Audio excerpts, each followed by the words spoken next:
Right, well, following off from what we said last time, we're always going to be doing this one here. Now, it was up to you guys as to what the other one was, and the pencil got the most one. I'm not sure if that's because a lot of people liked Yukinari, or if it's because a lot of people like fucking with people. But we'll soon find out. We'll do this one first and go inactive. Hope he sort of just doesn't notice us phasing in. After switching on to stealth mode, Shu finds himself warped right next to Natsume in the kitchen. It's so early in the morning that it's still dark outside. Once he's taken a few minutes to allow his eyes to adjust to the low light, Shu goes to an empty part of the building and changes to active mode. Then, pretending to look as groggy and tired as possible, he fake staggers into the kitchen. However, Natsume doesn't seem to notice Shu even though he's standing just a couple of feet away. I'm telling you, man, he can fucking see us. That's why he thinks we're still there. It's not tiredness. Natsume! Natsume, caught off guard, drops the bowl he was holding and it shatters against the tiled kitchen floor. What are you doing? Did you see me walk in? Huh? Oh, no, sorry, I was really focused on cooking. Lies. Lies. Look at him. He's looking to the side. You're so suspicious, damn you. I know there's something behind it. Obviously flustered, Natsume quickly grabs a washcloth to wipe up his mess. Be careful, there's broken glass all over this area now. I'll go get the broom out of the closet. Thanks, I appreciate it. Shu fetches the broom and then helps his brother clean up. Sorry I scared you. It's okay, I just don't see well in the dark. What, you don't see well in the... The dark? What the fuck is... Alright, I take back everything I said. He's clearly just partially blind. There is no way. So I didn't notice you until you were right in front of me. It's not your fault, lies. Do you think I could help you cook? You really want to? Sure, may as well. I made you drop that bowl anyways, and it's not like I have anything better to do. It's not the most backhanded way of saying it ever. Well, I'm not making anything fancy. You can help by stirring this. I'll have to make sure the sauce... I have to make the sauce. I was going to say, make sure, what? Have to make the sauce again in the meantime. The two of them work together and are able to finish the lunch boxes, though Shu has to admit that his brother did most of the work. Never realized cooking was so much work. I enjoy it, though. There's something kind of therapeutic about it. No, you're lying. There never is. Is this just the same kitchen from school?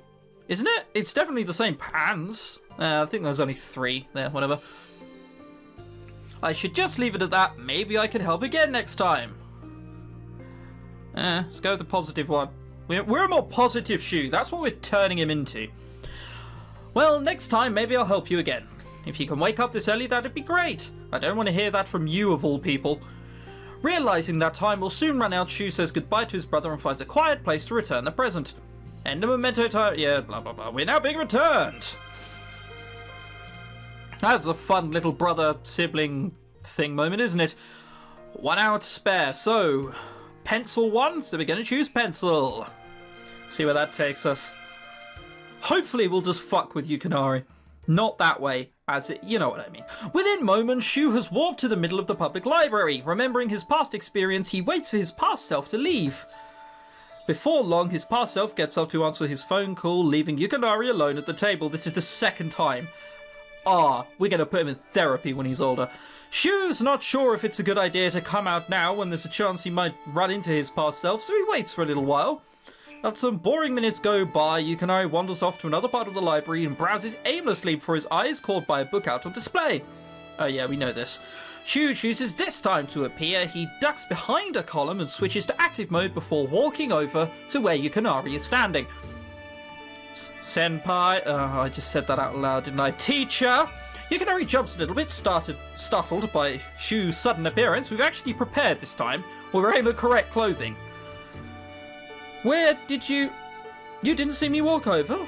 My phone call ended already. What are you doing? Oh, I saw this book and it looked interesting, so I wanted to come over and check it out, that's all. Perfume? What is this? It's a book that was originally written in German and translated to English. It's about a murderer with a super sense of smell. What good is that going to do him? What, like, is he just the person who stalks people once they've come out of the pub to murder them drunk? Like, oh, I can tell you're drunk. Yes, I know, I walked out of a pub. Like, sounds kind of weird. Yeah, I'd agree. You think so? I just liked the cover at first, but I thought the synopsis sounded interesting. How? It really... How is having a increased sense of smell going to help you? Like, at all? It's not. I've answered it for you. If you say so. Still, pretty cool that you can read English, I guess. I'd be pretty lost if I tried to read this. Yes, my parents got me a tutor when I was a child. I'm not an English expert, but I can at least read a book like this. Sure, yeah, I'm not an English expert, but I can read complicated books. You're one of those people, aren't you? Well, I can't really play guitar, and then just plays like this incredible solo.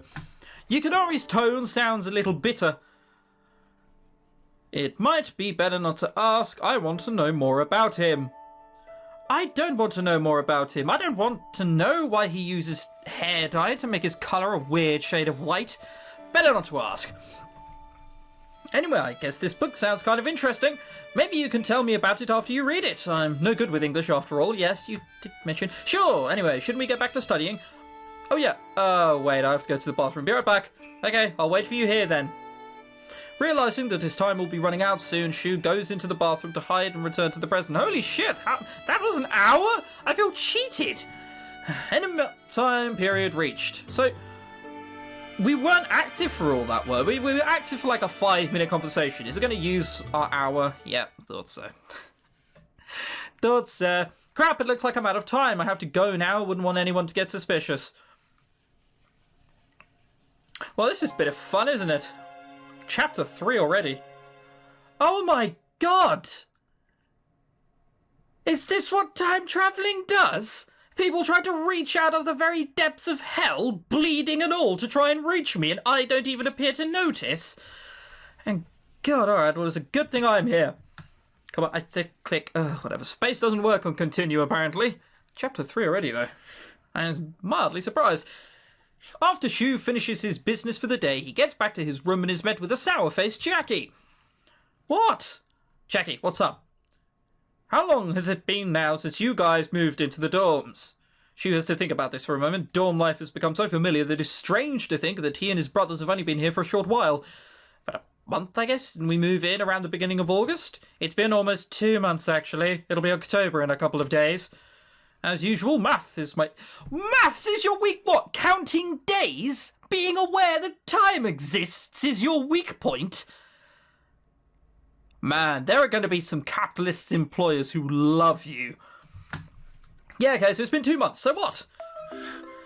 It's been 2 months since you moved in here and you haven't cleaned up after yourself even once. I haven't made any mess. My iPod has been in the same place on my bed for like 2 months, apparently. Look at the pile of crap on your side of the room. Doesn't seeing that every day bother you? Oh, fuck off. It's fine if you want to be clean or you want to be dirty. However, does me having anything on my side of the room, which is bad, affect you? No? Didn't think so. Shut up. Not really. If it bothered me, didn't you think I would have done something about it by now? Snark is not going to get you out of cleaning up, you know.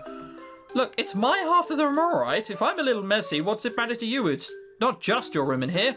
Right back at you. It matters to me because I have to look at it all the time. I'm used to having a room by myself, a clean room to myself. Oh, come on! You're being a prick! Come on! Come on, Jackie. Like, you have to look at it as it's 2 sides of the room because that's how it is on that side of the room. If someone can't be asked to clean up, then so be it. As long as it's not affecting you, that's fine. And I mean physically affecting. You could just look a fucking way.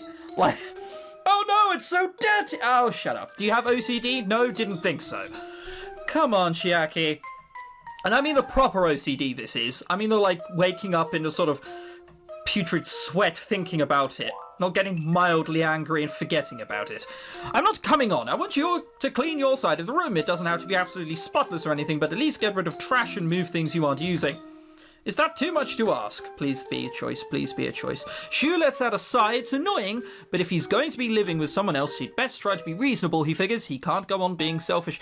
This isn't okay, sure, alright, you're a little messy, but he's brought you aside and shouted at you to start cleaning up your side of the room, which doesn't affect him in the slightest. No, I'm not siding with him here. He's being a knob.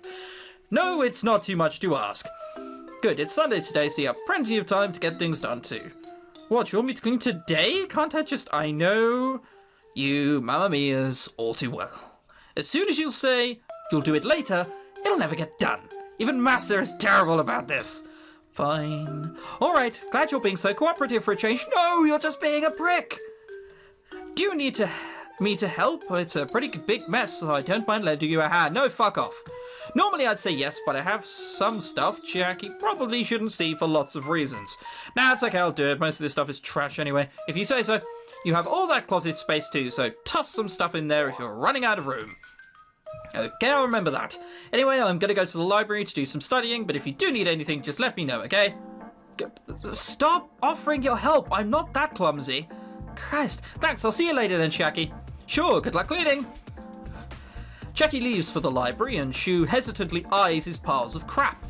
Well, there's no time like the present, I guess. He begins sorting through his stuff, absently wondering if any of the things would work as mementos.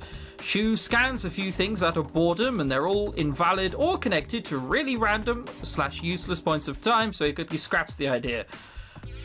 Come to think of it, I wonder how much longer I can use this time machine. I already saved Masaharu, so do I really need it anymore? What if it runs out of battery? Oh, come on. I have created a watch which can teleport me to any time in history. Does run on double A's though. That is a bit of a snatch. I'm gonna have to change that. That's not happening. No way. What kind of battery does it use anyway? Then again, the killer is still on the loose, right? I guess I better hold on to it until Kyosuke takes it back. I hope he doesn't get on my case for using it for personal reasons. As he fiddles with the time machine, an idea pops into Shu's head. I never did get the chance to look more closely at Masaharu's store receipt memento. If I use it and go back in time while in stealth mode, I should be able to see who the killer is, right? Yes, you should. I'm amazed you didn't think of this. It's kind of scary to be honest, but if I'm invisible, it's not like they can do anything to me. However, when he opens the time machine, he realizes the memento is gone. The hell? It's not in the time machine anymore. I'm sure I saved it. I don't remember deleting it either. Where'd it go? This is weird. How long has it been gone? I don't even remember. Well, whatever. I can just scan it again. He digs through his things for a while, but a crumpled up receipt proves to be on the same level as a needle in a haystack. Wait, where did I put that receipt? Damn, maybe I should have been more organised like Jackie was nagging me to be. I have no idea where it is in all this crap. Shu decides to keep cleaning. As he does so, he keeps an eye out for the receipt, but it never does show up, so someone's come back and erased it. That's the only explanation, because it's away from me a lot of the time. Even more mystery. Maybe I accidentally threw it away. Man, that sucks. I thought I was onto something there. Well, there's nothing I can do about it, I guess, but I wonder why it disappeared from the time machine. It'd be great if I could send Kyosuke a message and ask, but it doesn't look like I can with this thing. While he's able to receive messages from Kyosuke on the time machine, Shu can find no means of sending replies back, so he decides to forget about all this for the time being.